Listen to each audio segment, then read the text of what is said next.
Anza hilo zoezi leo kwa sababu wakati wa kampeni vijana walinifikishia kilio chao kwamba jua ni la kwao, mvua ni za kwao na wanashindwa pia kufanya kazi zao vizuri. Kwa hiyo niliwaahidi kwamba baada ya uchaguzi ningewasaidia fedha kwa ajili ya kujenga mabanda ya kujisitiri kwa mvua, lakini pia wakati wa jua. Na leo nashukuru Mungu kwamba ahadi yangu hiyo nimeanza rasmi kutimiza, na tayari hiki ni kijiwe cha 3 kwenye kugawa. Kwa hiyo kila kijiwe kinapata shilingi 3,300 kwa ajili ya kujenga hilo banda la kujisitiri. Na hiki ni kijiwe cha 3 ambacho nimefika, na nitaendelea vijiwe vingine mpaka nimalize kata nzima kama ilivyokuwa ahadi yangu. Rai yangu kwa vijana, ukweli ni kwamba vijana ndio taifa ambalo tunalitegemea. Tofauti na zamani ile kauli ya vijana taifa la kesho.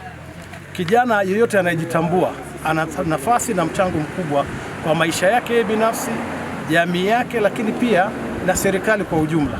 Kwa hiyo mimi nashukuru sana vijana wangu wa kata hii, kusema ule ukweli. Toka wakati wa kampeni za uchaguzi na hata baada ya uchaguzi, vijana wangu nimewapenda. Kata yangu vijana ni waelewa. Bodaboda wote ni waelewa, ni watu ambao ni wastaarabu. Wao wenyewe wanalinda na kutunza amani ya maeneo yao na hakuna matukio ya kiuhalifu. Jambo hili limenimpress sana. Na kweli mimi nawahakikishia vijana kwamba kama nilivyoahidi kwenye kampeni, nitaendelea kuwa pamoja na wao. Sasa hivi tumetekeleza hii ahadi ya mabanda, lakini baadaye tuna mpango wa kukaa kwa pamoja kuibua fursa ambazo vijana wanafikiri wanaweza kuzifanya, na tuone namna gani ya kuwasupport ili waweze kufanya shughuli za maendeleo na waweze kuongeza kipato chao kutoka kwenye bodaboda waende mbele zaidi. Yaani yeye kaeni muangalie, maana bodaboda ni kazi kama kazi nyingine, ila inatusaidia kusogea mahali fulani, lakini hatuwezi kuishia kwenye bodaboda. Lazima tuende zaidi ya bodaboda. Na ili tuende zaidi ya bodaboda lazima tujipange.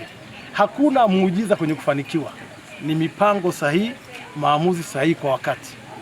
Yaani ukipanga mipango yako vizuri na ukawa na maamuzi sahihi kwa wakati na ukaweka bidii yako, ndio maendeleo yanatokea. Kwa hiyo mimi nitakapoendelea kujipanga na kujadiliana, mkipanga mambo yenu, nyie nitende, nitakutana na nyie, tutashauriana. Hata kama inahitaji ushauri, tushauriane. Pale ambapo nina nguvu ya kuwasaidia, tutawasaidia. Nikishindwa fedha hata mawazo, lakini lazima tushikamane tuende pamoja. Na nashukuru diwani alituahidi kipindi cha kampeni, akatuambia atatusapoti, kutusaidia kupata kibanda hapa, na tunamshukuru sana, ametimiza ahadi yake. Yaani kama tuseme tukikosa vibanda hapa, unajua kama tukiwa na kibanda hapa kidogo kibanda kiombo pia panaheshimika, yaani tunakuwa na sheria inaheshimika, lakini pakiwa ovyo kama hivi, ukimwambia mtu tunakijua hapa hawezi kukuelewa. Haya mabanda yana umuhimu kwa sababu kujisitiri kwanza kwa mvua na jua pia, kwa sababu hapa ni eneo la shule.